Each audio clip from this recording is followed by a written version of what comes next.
O Senhor esteja convosco, Ele está no meio de nós. Proclamação do Evangelho de Jesus Cristo segundo João. Naquele tempo, quando a multidão viu que Jesus não estava ali, nem os seus discípulos, subiram às barcas e foram à procura de Jesus em Cafarnaum. Quando o encontraram no outro lado do mar, perguntaram-lhe: Rabi, quando chegaste aqui? Jesus respondeu: em verdade, eu vos digo, estáis me procurando não porque visteis sinais, mas porque comeste pão e ficastes satisfeitos. Esforçai-vos não pelo alimento que se perde, mas pelo alimento que permanece até a vida eterna e que o Filho do Homem vos dará, pois este é quem o Pai marcou com seu selo. Então perguntaram: que devemos fazer para realizar as obras de Deus? Jesus respondeu: a obra de Deus é que acrediteis naquele que Ele enviou. Eles perguntaram: que sinal realizas para que possamos ver e crer em ti? Que obra fazes? Nossos pais comeram o maná no deserto, como está na Escritura: pão do céu deu-lhes a comer. Jesus respondeu: em verdade vos digo, não foi Moisés que vos deu o pão que veio do céu, é meu Pai que vos dá o verdadeiro pão do céu. Pois o pão de Deus é aquele que desceu do céu e dá vida ao mundo. Então pediram: Senhor, dá-nos sempre desse pão. Jesus lhes disse: eu sou o pão da vida. Quem vem a mim não terá mais fome, e quem crê em mim nunca mais terá sede. Palavra da salvação. Hoje, então, escutamos Jesus dizendo: eu sou o pão de vida. Na verdade, a igreja todo ano dedica 4 domingos para falar do pão de vida, para falar da Eucaristia.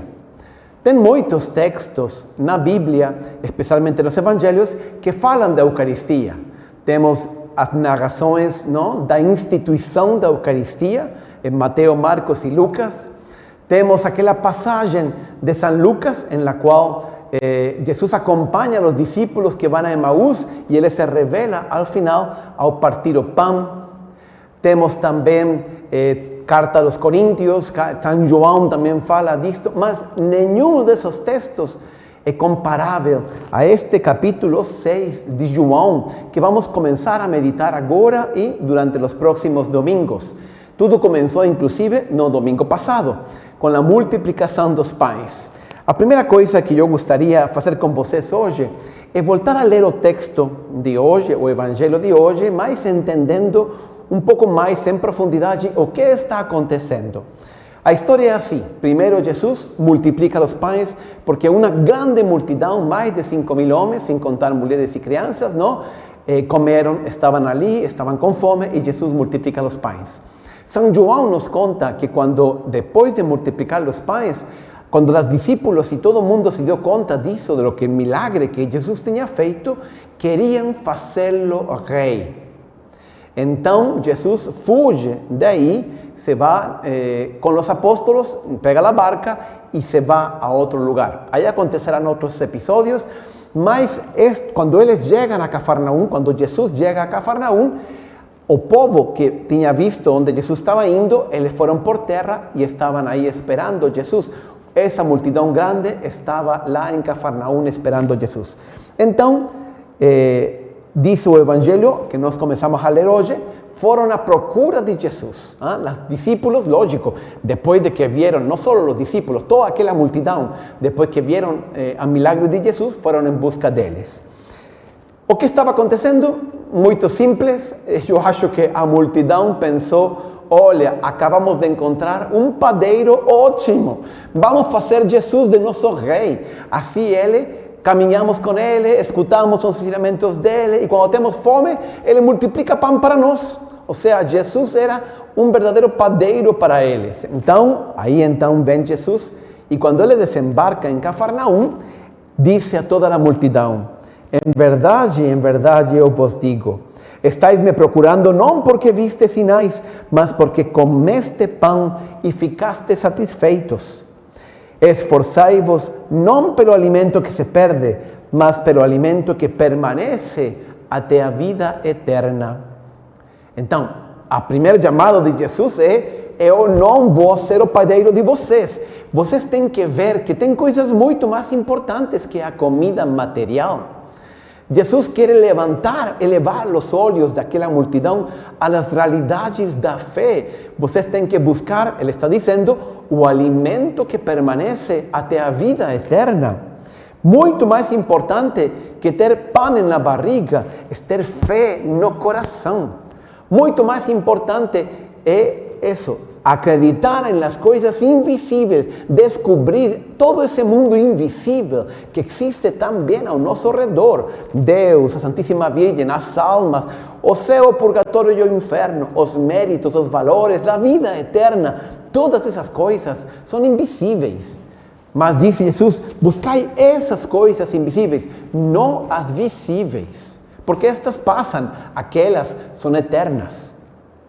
Então, a multidão responde a Jesus: que devemos fazer para realizar as obras de Deus? Ou seja, a pergunta que estão fazendo é, em outras palavras, que nós devemos fazer para fazer as obras, ou seja, os milagres que você faz? É como dizendo, ok, se você não vai fazer o pão para nós, ou multiplicar o pão para nós, nos ensina. Ensina a gente a fazer milagres e a multiplicar o pão. Isso vai ser a solução de nossa vida. Aí Jesus responde: a obra de Deus, ou seja, o milagre, não? O milagre é que acrediteis naquele que Ele enviou. Uau! O verdadeiro milagre é abrir nosso coração para os olhos da fé. O verdadeiro milagre é descobrir que Jesus não é apenas um padeiro, não é apenas um ser humano, é Deus que está presente, é o nosso Salvador. Muito mais difícil que convertir pedras em pão é converter os corações à fé em Jesus Cristo. Por isso diz Jesus, a verdadeira obra de Deus, ou seja, o verdadeiro milagre, é que vocês acreditem no Filho do Homem, não? Ou seja, naquele que Ele enviou, ou seja, em Ele mesmo, em Jesus. Aí, os discípulos de novo respondem: que sinal realizas para que possamos ver e crer em Ti? Ah, interessante. Quando você encontra essa palavra sinal, significa, é sinônimo de milagre. Que milagre você faz para que nós acreditemos em Ti? E começam a explicar que Moisés les deu um sinal ao povo de Israel. Qual era esse sinal? O pão que veio do céu. Na primeira leitura, escutamos como Deus, ao povo de Israel, que estava se queixando em meio do deserto, passando fome e sede, foi alimentado por Deus com um maná que vem do céu.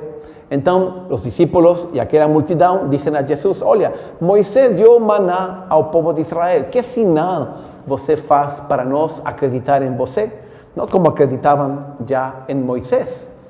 E Jesus responde: o pão de Deus é aquele que desceu do céu e dá vida ao mundo. Dá vida ao mundo. Todos nós, sabe, estamos buscando paz, felicidade, plenitude. Isso é o que nós fazemos toda a vida. Todas as escolhas que nós fazemos, as fazemos porque queremos ter paz, felicidade e plenitude. Inclusive aquelas escolhas que nós fazemos, que são difíceis, que implicam sacrifício, renúncia, as fazemos com a esperança de que amanhã nos vai trazer paz, felicidade e plenitude. Quando Jesus quer falar disto, ele usa a palavra vida. Vida com maiúsculas significa isso: paz, felicidade e plenitude. Então disse Jesus: o pão, verdadeiro pão do céu, é aquele que meu Pai dá. Esse dá a vida ao mundo. Senhor, ou seja, esse vai dar-lhes a plenitude e a felicidade que vocês estão procurando. E então eles por fim respondem a Jesus. Parece que finalmente Jesus consegue captar a atenção deles. Senhor, dá-nos sempre desse pão. E aí, En este momento, después de toda esa conversa, Jesús tentando elevar, digamos, olear de aquella multitud, de las cosas materiales a las cosas espirituales, para que descubran que la verdadera vida, plenitud y felicidad es aquella que vem do céu. Então, e só então, Ele revela quem Ele é, dizendo: vocês querem esse pão? Pois bem, eu sou o pão de vida. Quem vem a mim não terá mais fome, e quem crê em mim nunca mais terá sede. Muito bom. Então, este é o início daquele famoso discurso eucarístico, ou também chamado discurso do pão de vida. Nos próximos domingos, especialmente o domingo 19, o próximo domingo, vamos a entender que significa e como nós acreditamos, na presença de Deus na Eucaristia. É claro, quando Jesus está falando do pão de vida, que se refere à Eucaristia. Mas hoje eu gostaria de ficar com esta frase final que fala Jesus: eu sou o pão de vida, quem vem a mim não terá mais fome, e quem crê em mim nunca mais terá sede. Ele é o verdadeiro alimento que a gente precisa. E a pergunta então que segue é: o que faz a Eucaristia em nossas vidas? A Eucaristia é o centro da igreja e é o centro também de nossa vida cristã. Então, o que acontece quando eu recebo a Eucaristia? A Eucaristia está no centro de toda a nossa vida.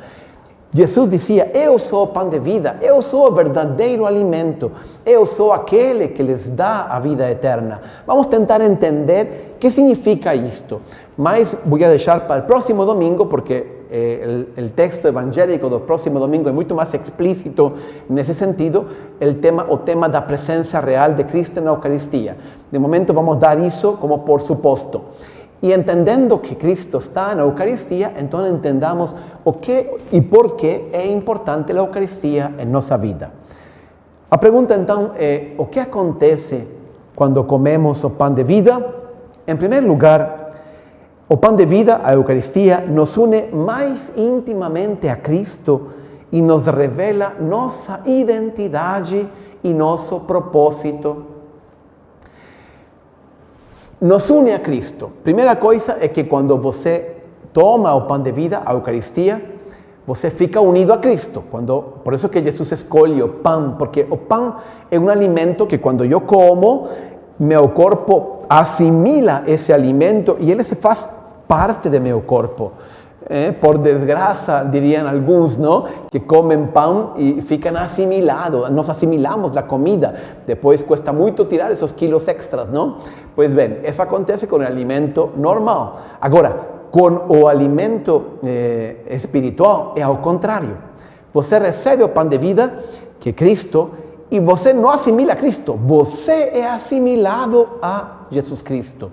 Você fica unido e vai se cristificando, se transformando mais em Cristo. Então, a primeira coisa que acontece é que eu entro em intimidade com Ele. E isso tem duas consequências muito claras. Eu descubro a minha identidade e o meu propósito.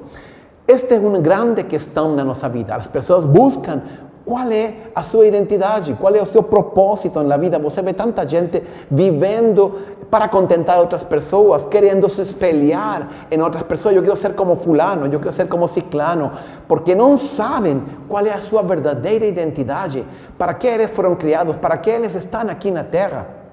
Pois bem, isto é Cristo que revela para nós. Só aquele que te criou pode dar uma resposta à pergunta sobre a identidade e o propósito. E Jesus é alguém que sabe muito bem para que está neste mundo. Jesus tem mais de 14, 15 expressões no Evangelho que começam com a palavra eu sou. Hoje escutamos, eu sou o pão de vida. Mas ele também diz: eu sou a ressurreição e a vida, eu sou o caminho, a verdade e a vida, eu sou a porta do rebanho, eu sou o bom pastor, eu sou a luz do mundo, eu sou o sal da terra, e assim por diante. Jesus sabe muito bem quem Ele é. Desde que era criança, desde que tinha 12 anos, disse a Jesus, a José e a Maria: por que me buscavais? Disse quando lo encontram no templo. Não sabias que eu devia estar nas coisas de meu pai? Ele é muito consciente de qual é a sua identidade e de qual é o seu propósito. Durante toda a sua vida pública, vida privada e depois pública, ele busca fazer e cumprir a sua missão. Em uma ocasião, os discípulos encontraram Jesus com a mulher samaritana, no capítulo 4 de João, e Jesus pergunta para eles, diz para eles, o meu alimento é fazer a vontade do Pai. E depois lá na cruz, antes de morrer, Jesus diz, tudo está consumado. Essa é a missão de Jesus. Desde os 12 anos, desde por que me procurabais, até a sua morte na cruz, Jesus está cumprindo a sua missão, porque Ele sabe de onde vem e para onde vai. Então, por isso, Jesus também nos pode revelar a nós qual é a nossa identidade, qual é o nosso propósito.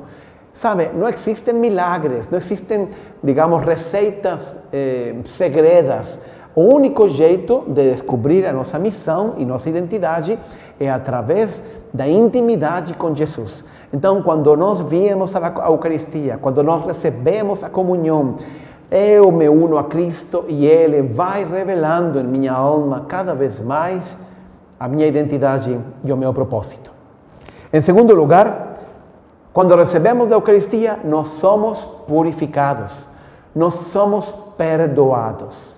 Sabe, nós cometemos muitos pecados e isso nos afasta de Deus. O que mais nos afasta de Deus não é o fato dele ser espiritual e nós não ser materiais. Não é o sofrimento, não são os desafios da vida. O que mais nos afasta de Deus é o pecado. E quando nós damos as costas a Deus, e o único jeito de voltar a Deus é recebendo o perdão dele. Quando eu fiz um pecado grave, então, lógico, eu tenho que ir à confissão primeiro, tenho que pedir, tenho que reconciliar-me com Deus. Jesus nos deixou o sacramento da reconciliação, da confissão. Mas, se nós estamos em pecado grave, a gente tem que se aproximar da Eucaristia, porque a Eucaristia te purifica também de todas nossas pequenas imperfeições, de todos nossos pequenos pecados, que são um obstáculo para entrar nessa intimidade com Deus. Então, por isso, o segundo, digamos, fruto, consequência que nós obtemos de receber a Eucaristia é a purificação. Cada vez nós somos mais transformados, mais purificados por Deus. E sabe, só Deus, só Jesus pode nos perdoar.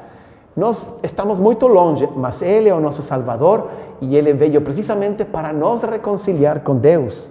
Portanto, esta é a marca registrada de Jesus. Jesus, até na cruz, pede perdão para os seus carrascos. Não? Pai, perdoa-los porque não sabem o que fazem. Jesus sempre quer nos perdoar. Então, nós podemos acudir a Ele com confiança. Não tem que ser perfeito. A Eucaristia não é o alimento das almas perfeitas, senão ninguém poderia receber a Eucaristia. Ela é para nós que somos limitados, que nós cometemos muitos erros muitas vezes e queremos o perdão de Deus. E quando nós obtemos o perdão de Deus, nós também obtemos a graça e a paz interior. Por isso Jesus dizia, deixo-vos a paz, a minha paz vos dou, mas não como o mundo a dá. Sabe, a paz de Jesus não é como a paz do mundo, porque é uma paz profunda que nos reconcilia com Deus. Isso nós encontramos na Eucaristia. Em terceiro lugar, quando nós recebemos a comunhão, quando nós recebemos a Eucaristia, ela nos confere o poder de cumprir nosso propósito.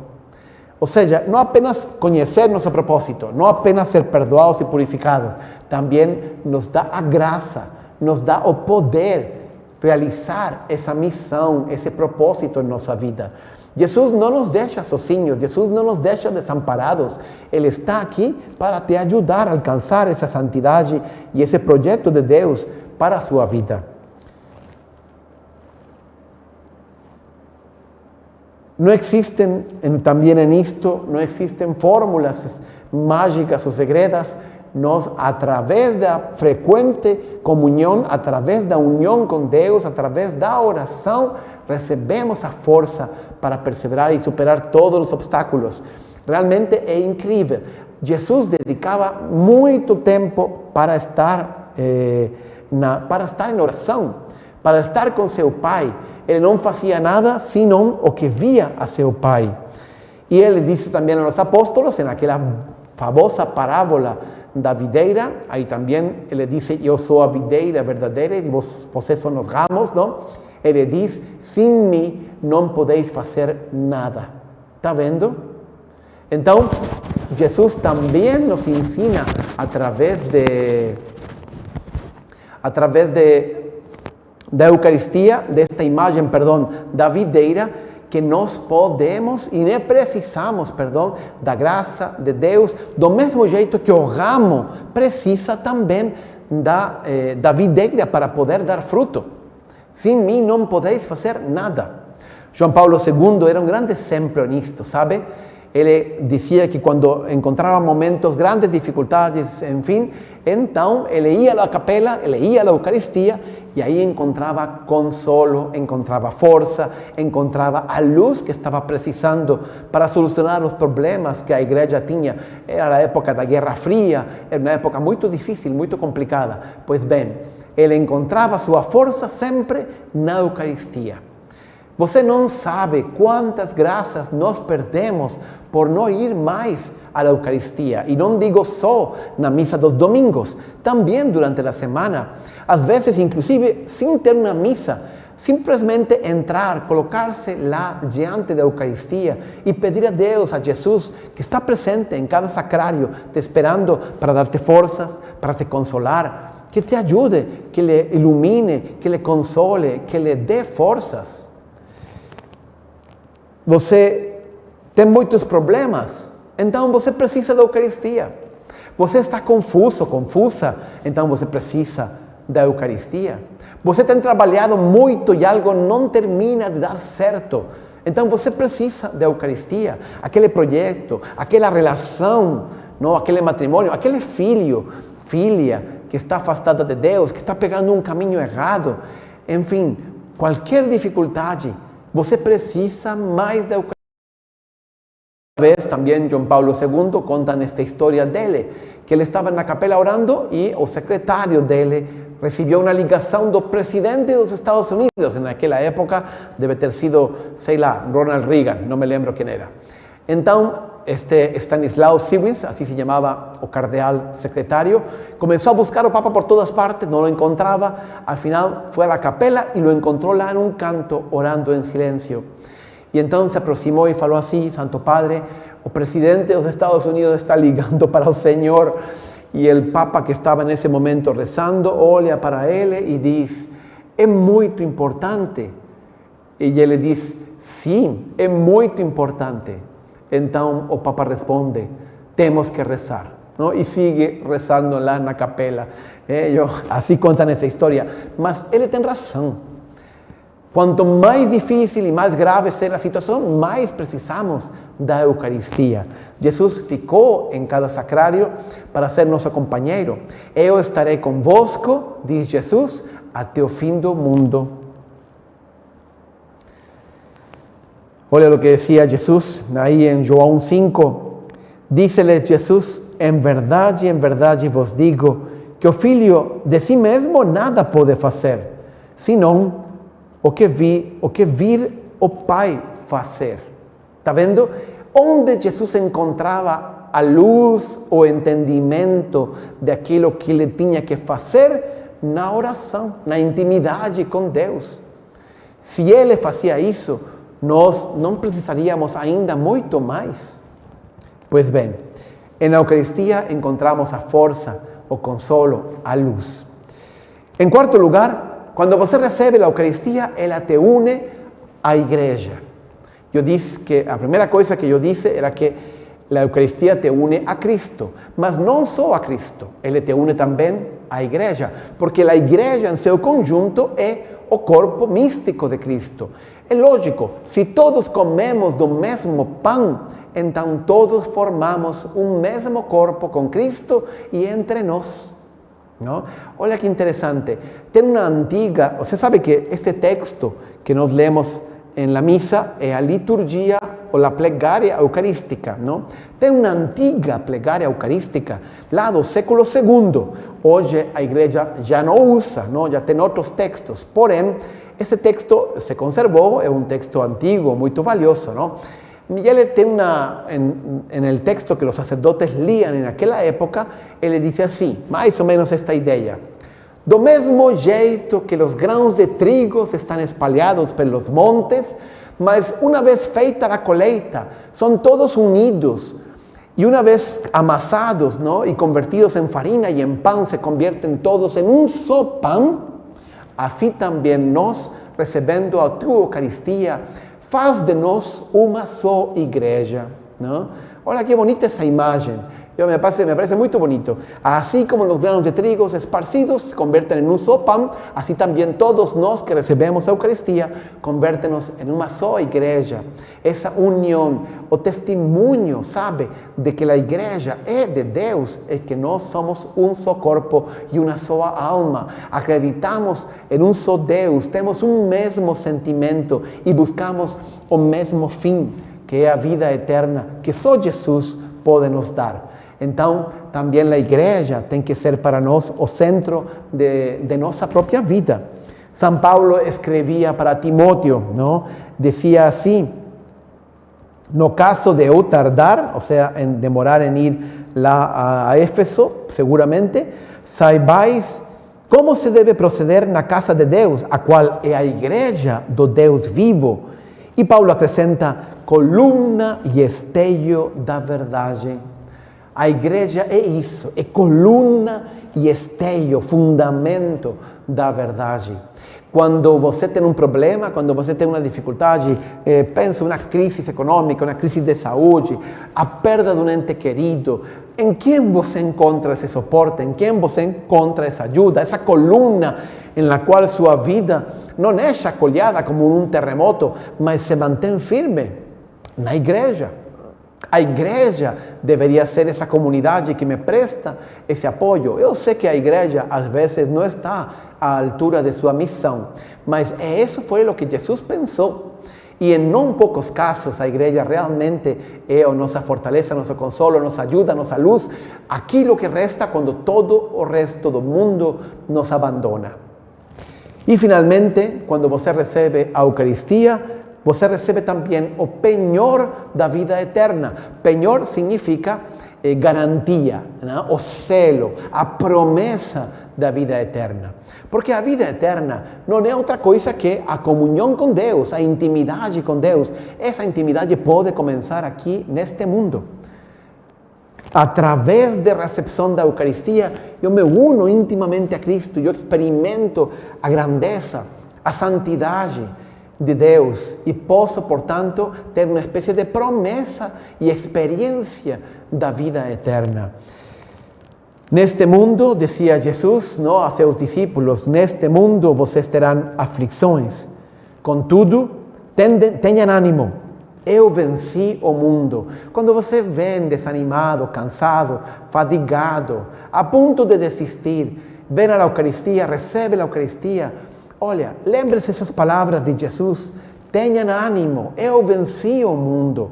Se nós temos Jesus, nós vamos vencer. Tem outra palavra de Jesus, não trouxe esse texto aqui agora, me vem à mente neste momento, não?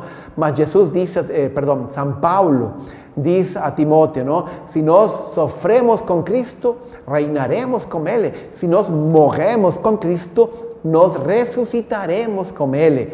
Então, nós, em todos os nossos problemas, nossos desafios, nossas dificuldades, viemos à Eucaristia para encontrar também esse consolo e essa promessa da vida eterna. Então, olha quantas coisas nós recebemos quando recebemos a Eucaristia. Por isso, Jesus diz hoje, eu sou o pão de vida. Quem come deste pão não voltará a sentir fome, quem bebe de mim também não sentirá sede.